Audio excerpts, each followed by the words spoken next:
அடுத்ததாக திருக்குறள் படக்குழுவை வாழ்த்துவதற்காக வருகை தந்திருக்கக்கூடிய திரைப்பட இயக்குனர் எழுத்தாளர் திரு வி சேகர் சார் அவர்களே மேடைக்கு வருமாறு பணிவன்புடன் அழைக்கிறோம்.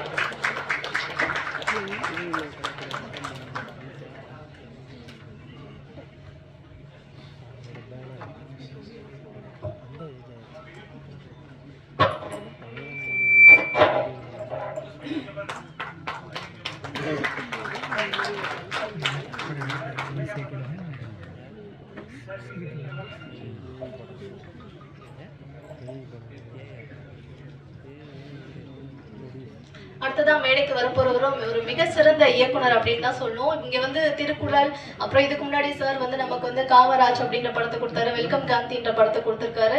அந்த வரிசையில இந்த மாதிரி படங்கள் பண்ணக்கூடிய ஆட்கள்லாம் வந்து 1 2 3 அப்படின்ட்டு கை விரல் விட்டு வந்து எண்ணக்கூடிய ஒரு நபர்களா தான் இருக்காங்க. அதுல முதன்மையானவரா இருக்கக்கூடிய இயக்குனர் திரு ஞானசேகரன் அவர்களை மேடைக்கு வருமாறு அன்புடன் அழைக்கிறோம். பாரதி, பெரியார், ராமானுஜன் போன்ற சிறப்பான படைப்புகளை நமக்காக கொடுத்திருக்கக்கூடிய திரு ஞானசேகரன் சார்.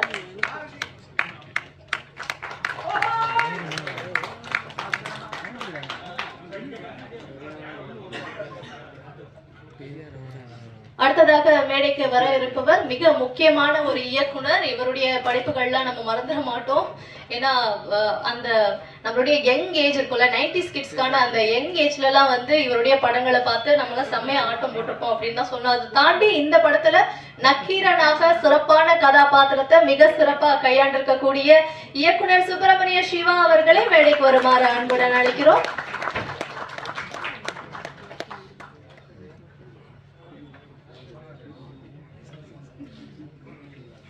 ஒவ்வொரு படத்திலயும் பாத்தீங்கன்னா கதாநாயகன், கதாநாயகி, முக்கிய கதாபாத்திரம் அப்படின்னு சொல்லுவோம் இல்லையா. இந்த படத்துல வந்து அந்த மாதிரி கிடையாது. இந்த படத்துல திருக்குறள் படத்துல வள்ளுவராக நடித்த திரு கலை சோழன் அவர்களை மேடைக்கு வருமாறு அன்புடன் அழைக்கிறேன்.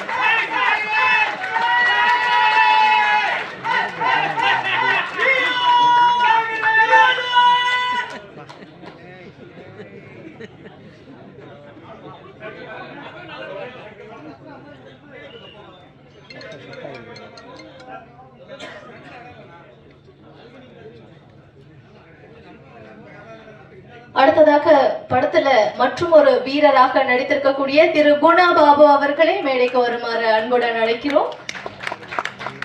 ஒரு வீரனுக்கான உடல் தோற்றம் உடைய ஒரு சிறந்த ஹீரோ அப்படின்னு சொல்லலாம்.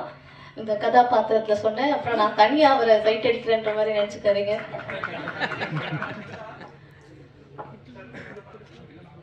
Thank you sir. அடுத்ததாக வாசுகியாக படத்தில் மிக சிறந்த நடிப்பை கொடுத்திருக்கக்கூடிய தனலட்சுமி அவர்களை மேடைக்கு வருமாறு அன்புடன் அழைக்கிறோம்.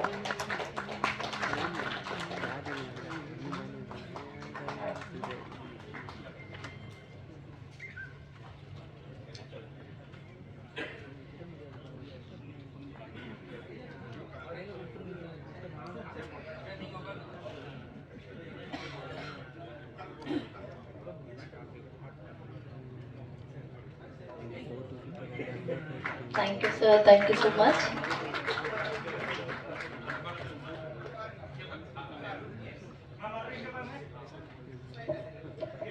திருக்குறள் நம்ம வந்து படிச்சிருக்கோம். ஆனா அதை வந்து படங்கள்ல பார்த்திருக்கோம். திருவள்ளுவருடைய உருவம் சிலைகள்ல வந்து பார்த்திருக்கோம். ஆனா ஒரு படமா திருக்குறள்ல வந்து நம்ம பார்க்கும்போது அது எப்படி இருக்கும், அது எப்படி விஷுவலா பண்ண போறாங்க அப்படின்ட்டு அது யோசிக்கவே நமக்கு வந்து எப்படிங்க முடியும்ன்ற மாதிரி தான் நமக்கு இருக்கிற அறிவுக்கு அவ்வளவுதான் போகுது. ஆனா அதை ரொம்ப அழகா ஒளிப்பதிவுல வந்து நமக்கு கொண்டு வந்து சேர்த்திருக்கக்கூடிய ஒளிப்பதிவாளர் திரு எட்வின் அவர்களை மேடைக்கு வருமாறு அன்புடன் அழைக்கிறோம்.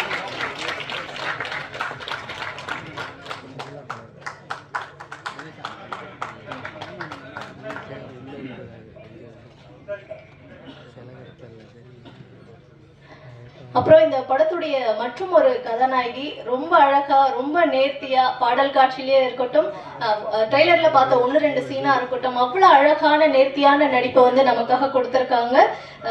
நடிகை பாடினி அவர்களை மேடைக்கு வருமாறு அன்புடன் அழைக்கிறோம்.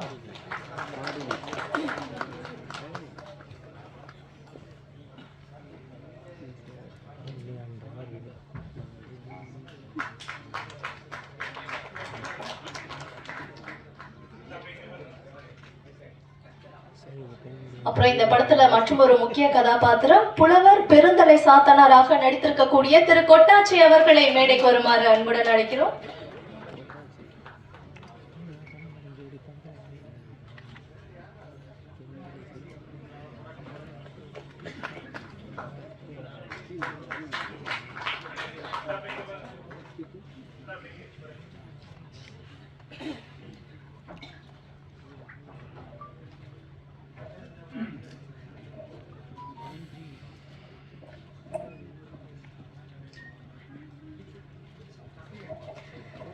திரு பாலசுப்ரமணியம் அவர்களை மேடைக்கு வருமாறு அன்புடன் அழைக்கிறோம்.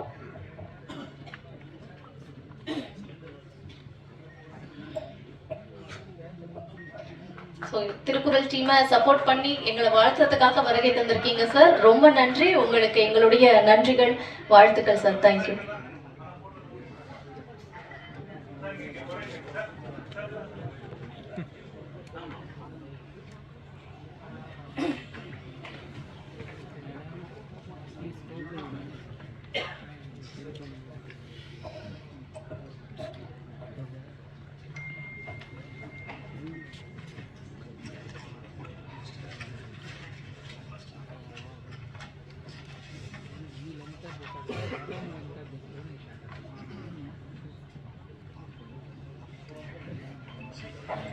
அப்புறம்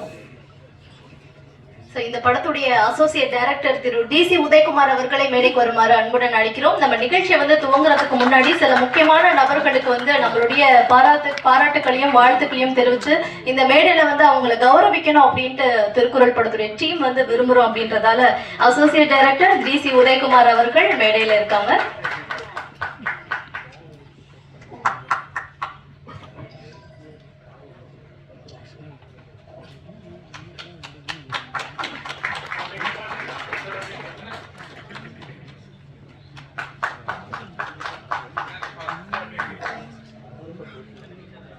தேங்க்யூ சார். அடுத்ததாக தயாரிப்பு நிர்வாகம் திரு ஜெயசங்கர் அவர்களை மேடைக்கு வருமாறு அன்புடன் அழைக்கிறோம்.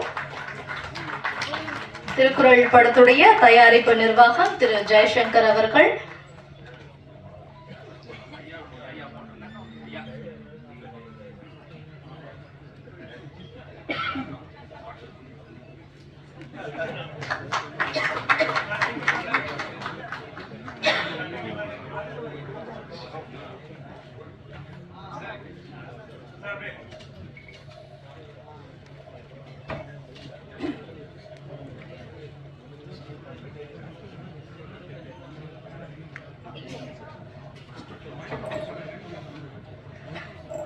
இன்னும் சற்று நேரத்துல நம்ம நிகழ்ச்சி துவங்க இருக்கும். அதுக்கு முன்னாடி இந்த அழகான தருணத்தை நீங்க படமா பிடிச்சுக்கலாம். போட்டோ செஷன் டைம், அதனால ஒரு குரூப் ஸ்டில் இப்ப எடுத்துக்கலாம். பேசுமாறு அன்புடன் அழைக்கிறோம்.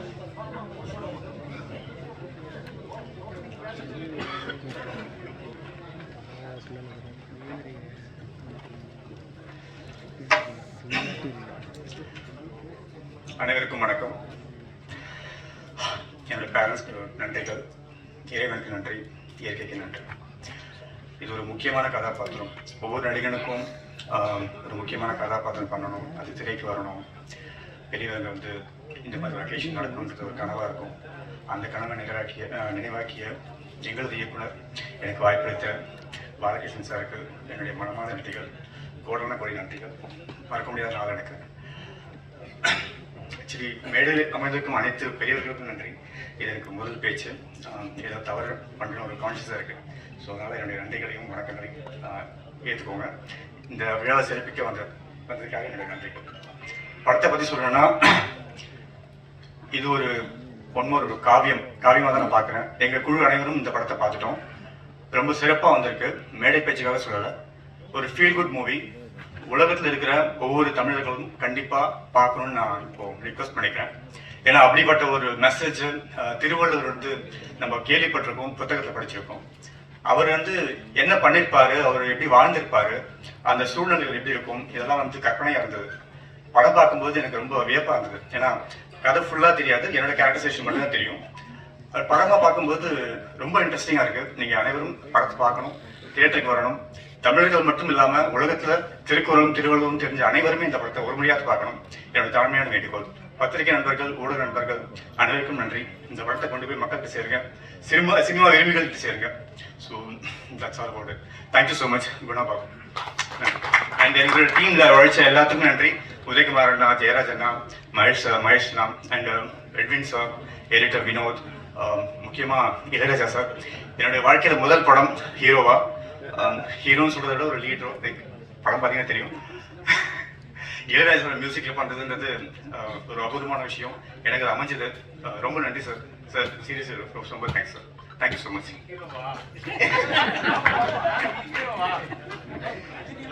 தவறு இருந்தால் மன்னிச்சிருங்க சார்.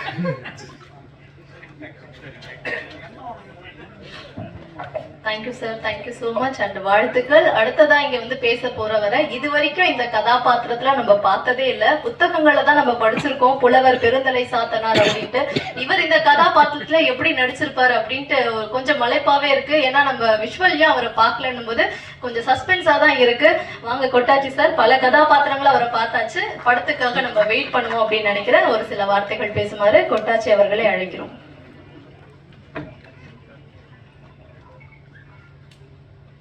அனைவருக்கும் வணக்கம்.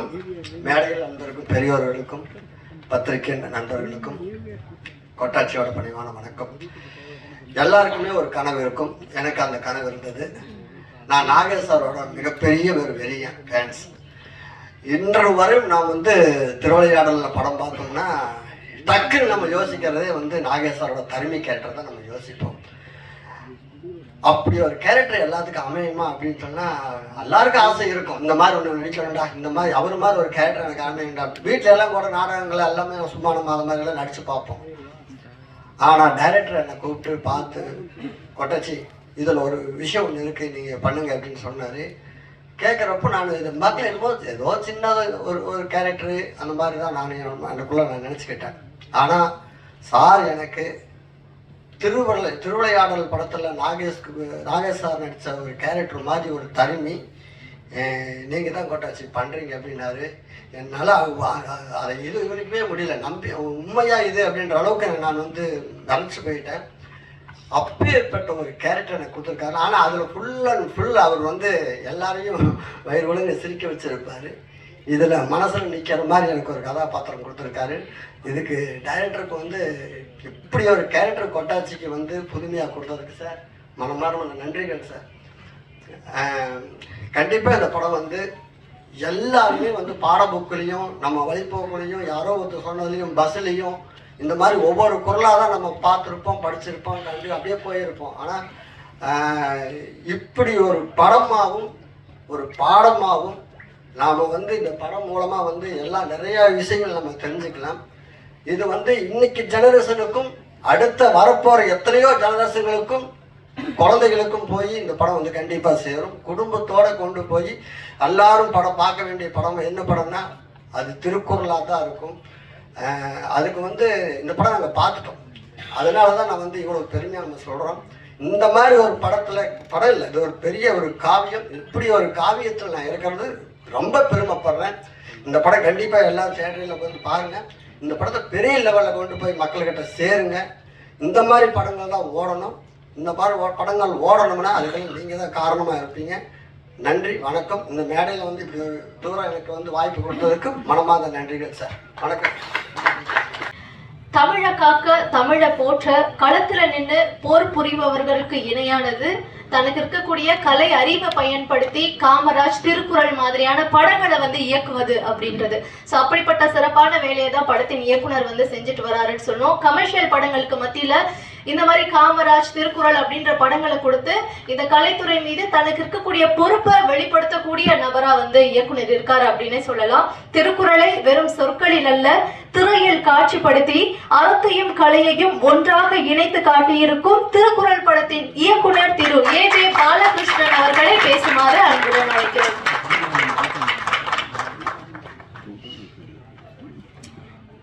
அனைவருக்கும் வணக்கம்.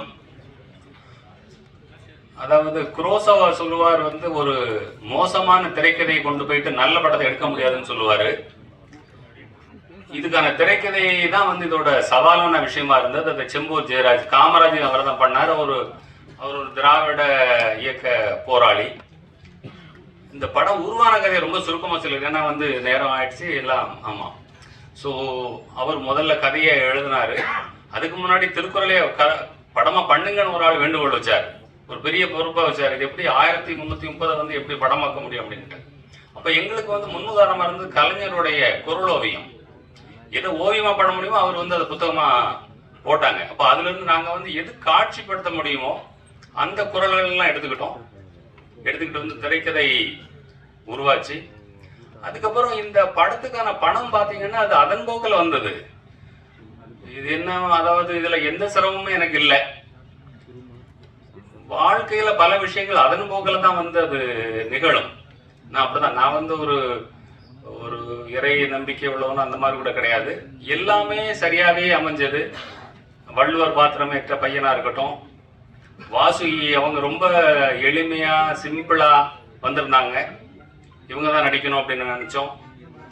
அப்புறம் வந்து படம் செட்டு போட்டோம், ராத்திரி ஃபுல்லா மழை, செட்டுக்குள்ள வந்து 2 இன்ச்சு தண்ணி நிக்குது முதல் நாள் ஷூட்டிங்ல. எல்லாரும் கலங்கிட்டாங்க. ஆர்ட் டைரக்டர் வந்து என்ன சார் என்ன பண்றது அப்படின்னாரு.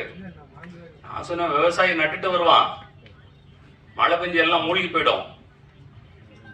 நம்ம சினிமா எடுக்கிறோம், தண்ணியை வெளியே தள்ளிட்டு படம் ஷூட் பண்ணுவோம்னு சொல்லிட்டு ஷூட் பண்ணோம். அதெல்லாம் எங்களுக்கு ஒரு, இந்த அம்மா சொன்னாங்களே இடும்பைக்கு இடும்பை, அந்த குரல் தான் ஞாபகத்துக்கு வந்தது. ஸோ அந்த மாதிரி படம் முடிஞ்சது. அப்புறம் இளையராஜா கிட்ட போனோம். அவரு படத்தை பார்த்துட்டு வந்து அவருக்கு ரொம்ப பிடிச்சிட்டு அதை முடிச்சு கொடுத்தாங்க அந்த படத்தை. இப்போ இந்த படத்துக்கு ரொம்ப முக்கியமான ஃபண்டர்ஸ் 2 பேர். விஐடி விஸ்வநாதன் ஐயா வந்து ரொம்ப சிக்கனமான மனிதர், அவர் இதுக்கு உதவி பண்ணாரு. மதுரை டிபி ராஜேந்திரன் உதவி பண்ணாங்க. இதனோட முதல் இந்த நிகழ்ச்சிக்கு வந்து யாரை கூப்பிடலாம் அப்படின்னு பார்க்கும்போது, நீங்க சமூக போராளிகள் அப்படின்னா 19ஆம் நூற்றாண்டுல அவர் இருந்தாரு, 18ல் அவர் இருந்தாரு, 15ல் இவர் இருந்தாருன்னு சொல்லுவீங்க. நிகழ்காலத்தில் போராடக்கூடிய ஒரு போராளி, மனித உரிமைகளுக்காக போராடக்கூடிய ஒரு போராளி. ஜெயமோகன் எழுதியிருந்தாரு, தருமபுரி மாவட்டத்தில் வந்து எவனா ஒரு வந்து அழுக்கு வேஷ்டி கட்டி போனா ராத்திரி போலீஸ்ல கொண்டு வச்சிருவாங்க. திருமாவளவன் வந்ததுக்கு அப்புறம் அந்த கைதுகள் குறைந்தன. அவர் செல்ல வேண்டிய உயரம் வந்து இன்னும் அதிகமா இருக்கு. சொல்ல போனா அவர் வரும்போது காமராஜர் ஆட்சியின் ஒரு பகுதியை கட்டாயம் வந்து தமிழகத்துக்கு தருவார் என்ற நம்பிக்கை எனக்கு இருக்கிறது.